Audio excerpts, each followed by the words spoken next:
Hey, good Thursday evening, everybody. Chief Meteorologist Brad Panovich here. Thank you for joining us for a live weather impact. We actually have showers and thunderstorms out there tonight. It's nice to see them on the radar. You could see the pop-up variety here, and this is kind of your typical summer pattern setting up here in May. We haven't had this at all this spring, so let's focus in on a couple areas because in Charlotte we do have a couple isolated showers moving through. Again, this area north and east of Charlotte, you're looking up towards north of 485, heading towards Highland Creek area, back towards Noda, and then south of Charlotte, Rock Hill, Fort Mill, Tega Cay area. This is heading towards Carowinds, Pineville, Steel Creek, the Palisades, going to get some rain. Excuse me. We go east, we have some scattered showers in Anson and Stanley County. Everything's kind of moving northeast, but we're watching for new development southwest. And in this kind of setup, you really don't look for a storm to develop and then move towards you. You really want it to develop over you. I think that's why a lot of people oftentimes think things go around them. They don't really go around you. Storms have a life cycle. They develop, they get to maturity, and then they collapse. What you want is the storm to develop over you, not form to your south and west, because that's probably a chance that it's not going to head your way. Just good examples, this one near Rock Hill basically just developed right there. Didn't form in Chester and move in. So you want these to bubble up near you, and that's the trend we'll see tonight. So I do think around the Charlotte area, which has been relatively quiet until now, tonight will be a much better chance for showers and thunderstorms going into the evening. And just to that, just to kind of break that down, we can go hour by hour. You could see 20% chance through most of the evening, and then later tonight the rain chances actually ramp up. It's been a weird day because to the north there's been clouds and showers and temperatures have been cooler. To the south, this has been the hottest day of the year so far for us, 92 in the Charlotte area. So it's been a hot day, and this is the fourth consecutive day of 90 plus. Haven't done that since the beginning of August last year. Tonight, that same front is draped across the area, so it's cooler north, warmer south, and we'll have a good solid 60-70% chance of storms tomorrow. Actually lowered the rain chances a little bit because after the morning showers, I think we'll get a big lull for the middle of the day, and then another round of storms maybe by the evening hours. So this is the best graphic I can show you. It shows our latest update of our futurecast plus temperatures, to give you an idea on what could happen. So you can see the scattered showers tonight into the early morning hours. I do expect Friday to be a lull for the first half of the day. So if you got plans early in the day, should be fine. But then by 4, 5, 6 o'clock, we start to see storms bubble back up. And this is when I think the most active weather will be for us, and really everywhere, will be Friday night into Saturday. So you see all the storms, and some of these will have heavy downpours. There's a lot of moisture in the atmosphere, so we call these efficient rainmakers. When they develop, they dump a lot of rain in a short period of time. You could see localized flash flooding into early Saturday. There'll be a lull and then another round middle of the day. So look at Saturday. I'll back that up for a second because we woke up to this, and then all of a sudden by the middle of the day, here comes round two.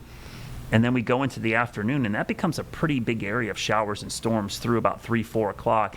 And then we get to Saturday night. Things actually calm down a little bit. And I'm growing optimistic for Sunday because I think Sunday will be low, mid-80s. And you see the isolated to pop-up storms.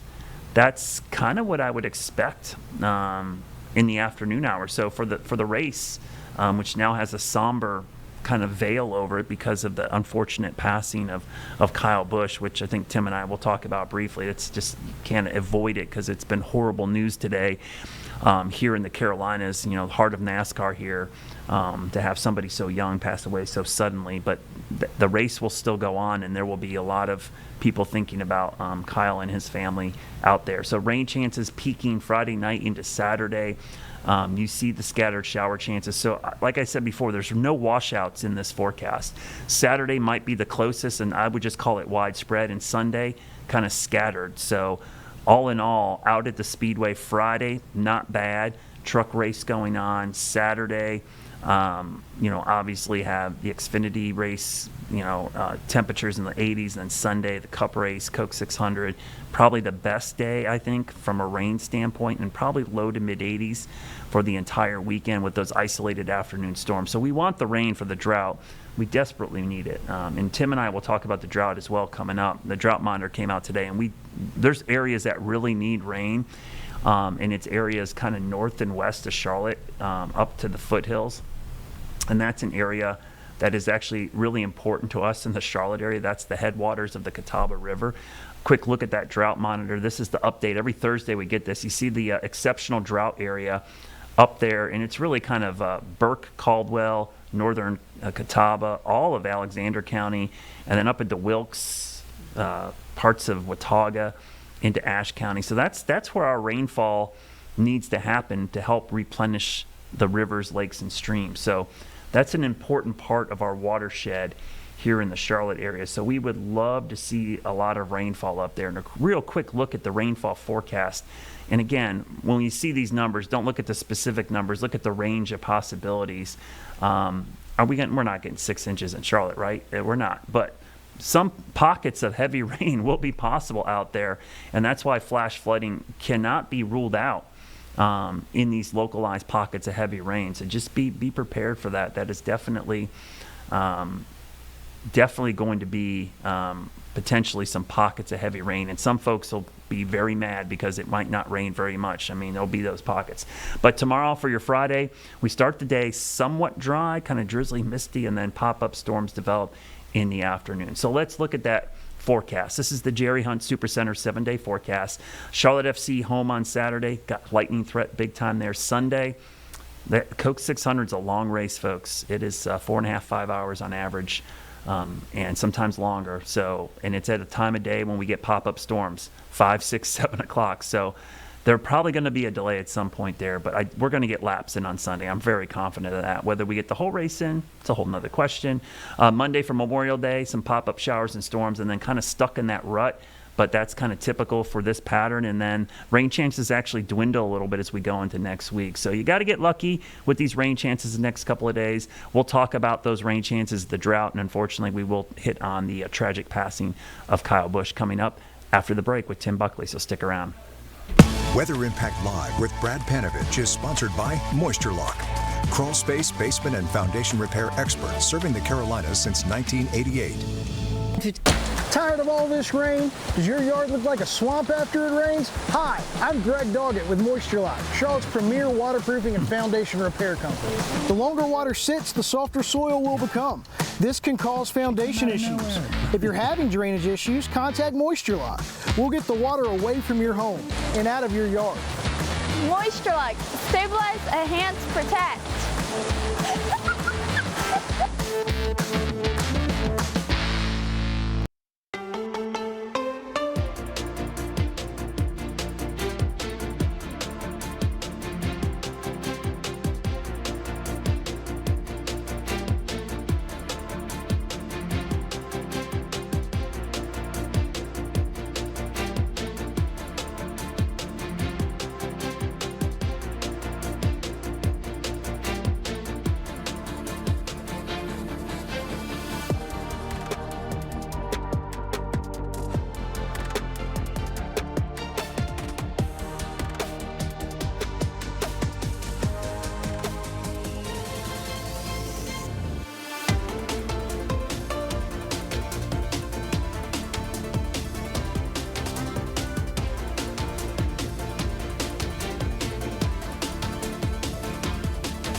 All right, welcome back, everybody.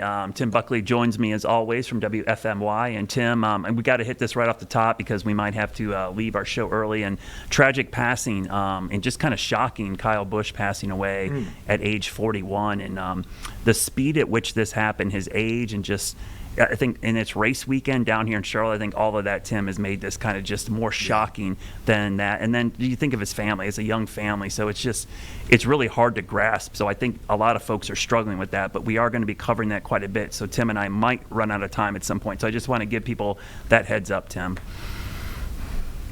Oh, yeah. I mean, it's just hard to imagine. And, the fact that he was just raced this past weekend. Yeah. He won the race, I believe, right? Yeah, the truck race, yeah. And then you hear of a hospitalization, and that's one thing, but to go from that to where we are now, hearing that he's passed, is just shocking. It's truly shocking. I know our newsroom was shocked when we heard it. I'm sure it was the same thing down in Charlotte, and a lot of people hurting now going into race weekend right in your backyard at Charlotte Motor Speedway.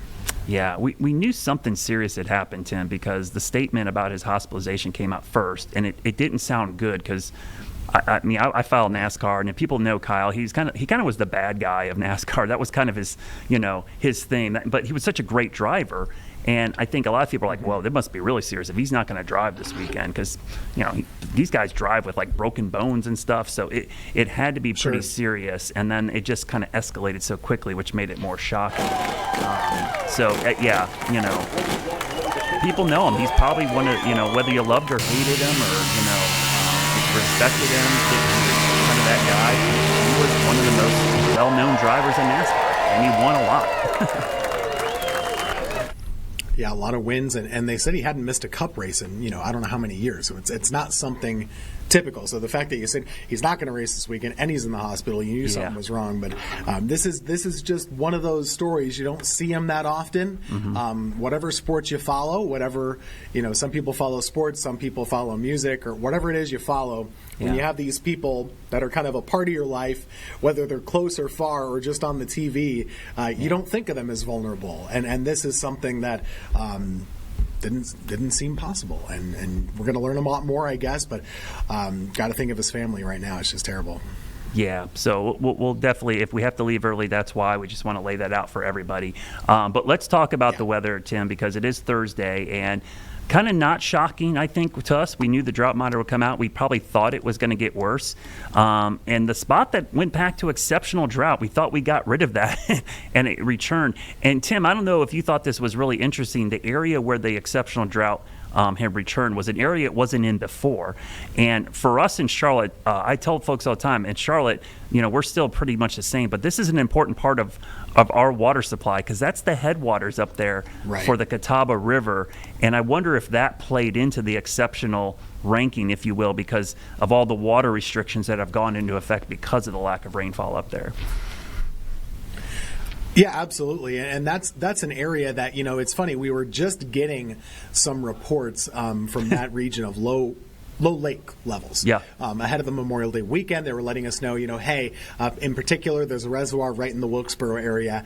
We're not going to have everything open as normal because the water's too low. It's about 3 to 4 feet too low in that area. And one thing that was interesting, Brad, we had one of our reporters on this today, just checking on all the different lake levels around our area. They're all different.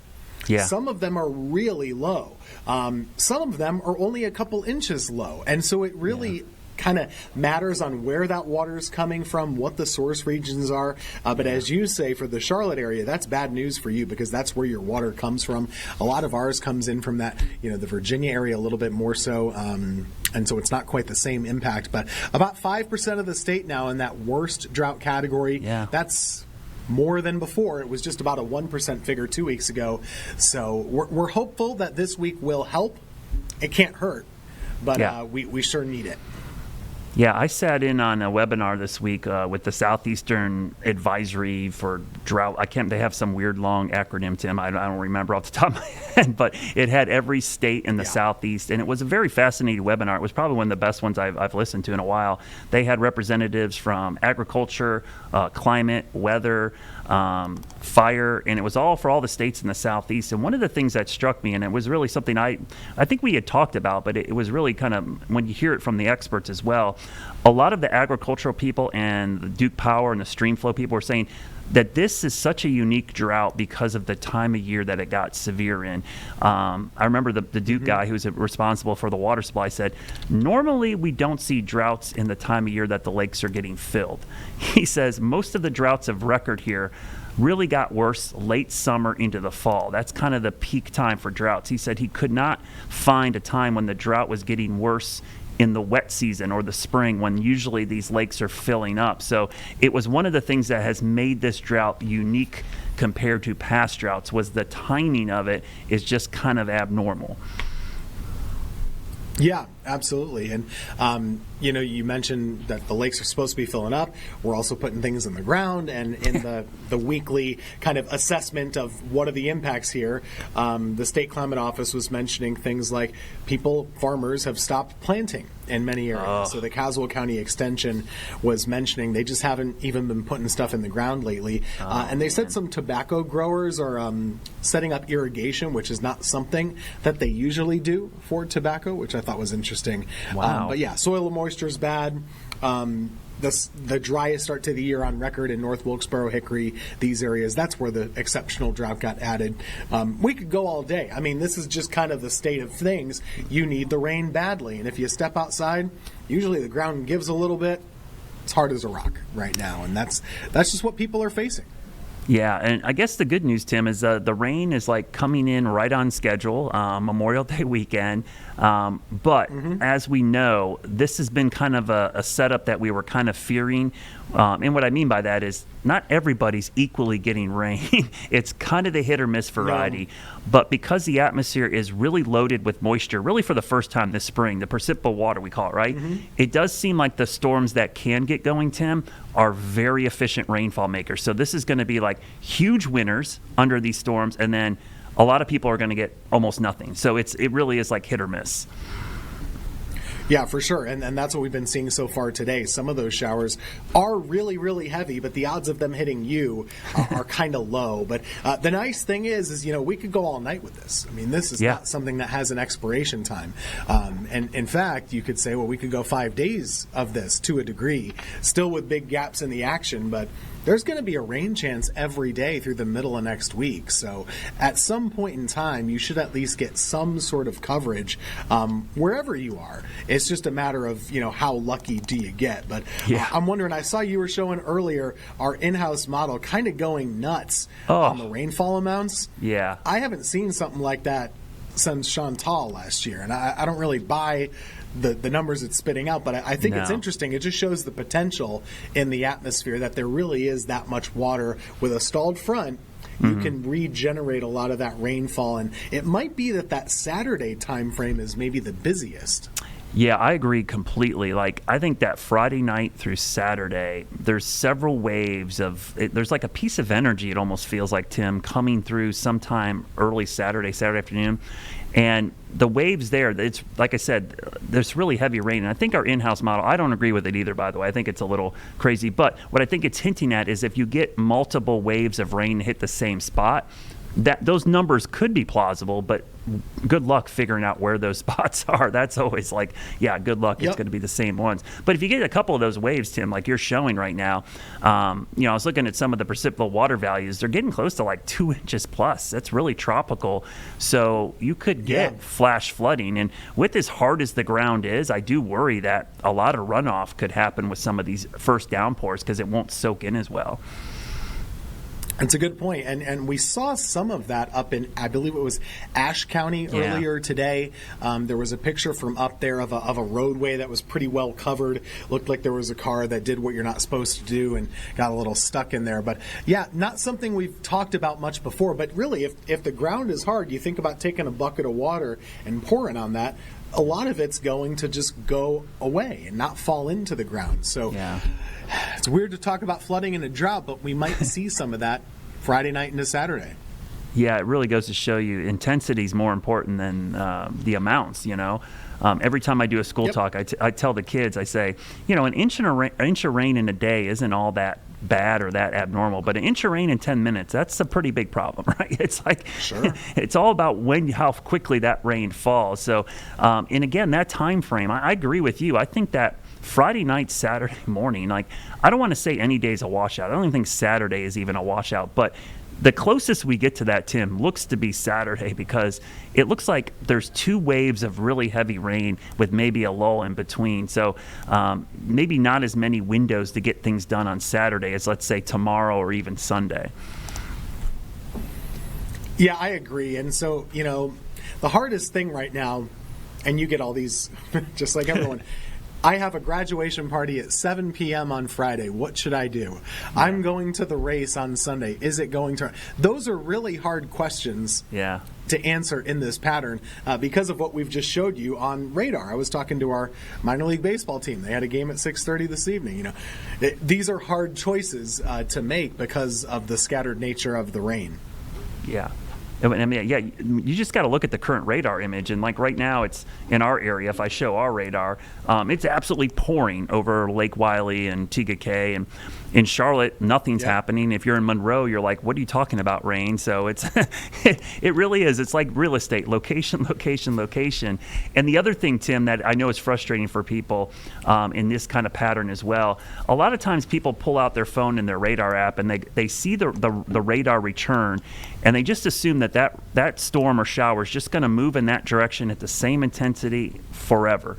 And that's just not the way these things work. They have a life cycle. They perk up, they die down. And so I like to tell people, you want the storm to kind of form over you or near you. If it forms to your southwest, don't count on it heading directly at you, because it's probably going to weaken before it gets there. Yeah, and like you... Exactly like you were saying, what we had in our area so far today is when it was hot, they popped up in little individual bubbles, and then as they got bigger, they kind of clustered together to make more of a sheet of rainfall that kind of has been settling us down and moving across the area. The good news about that is more people get rain. The bad news is that it gets less intense, so you're not getting quite as much of it. And that's really what we've been seeing the last few hours. But what I'm interested in, Brad, is that backdoor cold front is still up into Virginia, hasn't even gotten close yet. So when that gets in here, I think you're really going to squeeze that moisture a little bit, and we could see some boomers still forming late into the nighttime. Yeah, and I think that is a very good point, Tim, because with the backdoor front in the area, that would give us a chance for nighttime rain, right? Because it could help keep the storms going past sunset. So that's around basically tonight, tomorrow, into early Saturday. And then it looks like by Saturday it starts lifting north and we get more like, I would say, the typical summer pattern after that, right? Pop-up afternoon, evening storms. But for the morning plans, like you mentioned, is that backdoor front's in the area. Look at that moisture. I mean, that's really deep tropical moisture, like almost a straight stream in here. And so while not everybody gets rain, boy, these could be very efficient rainfall makers. And we saw this happen in Atlanta yesterday. We actually spent our whole show talking about this. They had this tiny little cell, Tim, that popped up over downtown Atlanta and during the rush hour, and it caused flash flooding everywhere. And people were kind of caught off guard because it was only a 30% chance of rain. And it's a really good example of like people not understanding what a 30% chance of rain is.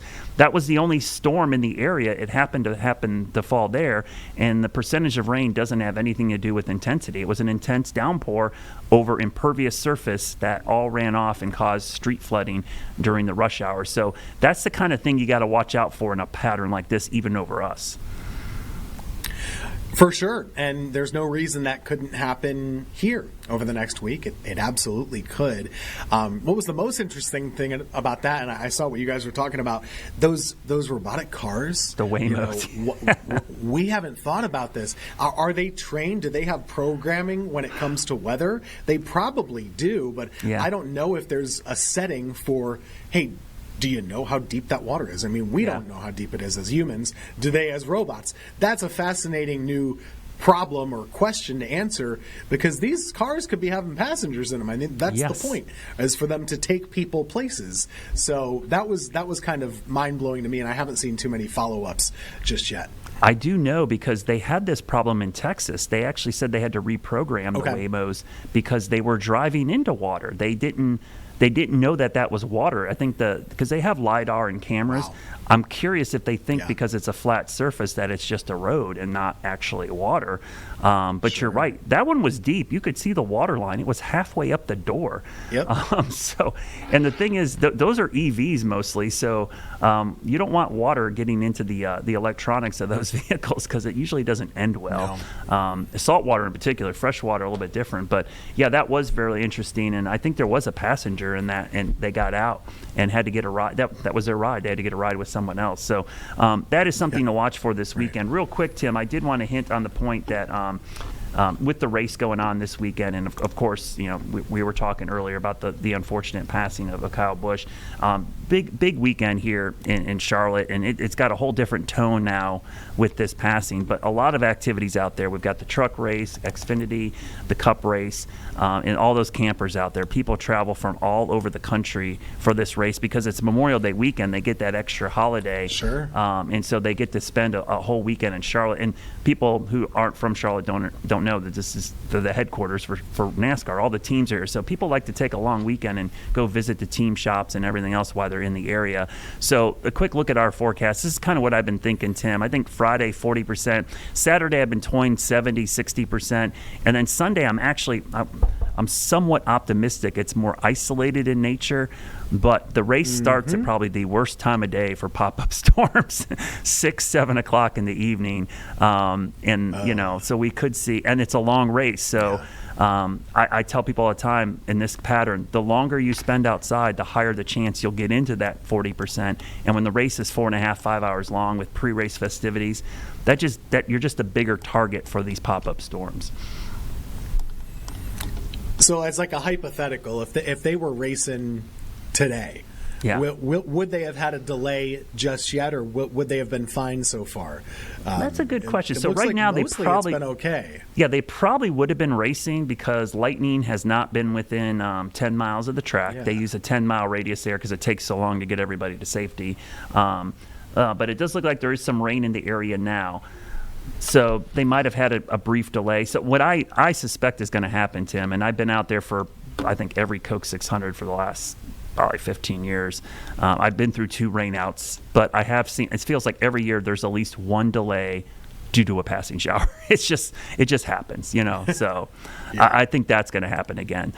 Real quick, Tim, before we leave as well, we were going to hope to show the SpaceX Starship launch this evening, but it got delayed till after 7. So if you guys aren't familiar, that's the biggest rocket ever created right there, and that goes off from that star base down in southern Texas. It's supposed to go off for a test launch here in about 30 minutes, Tim. So and usually that's spectacular because they call them failures, but success, they tend to blow up halfway through their flight. So we'll see if that actually happens.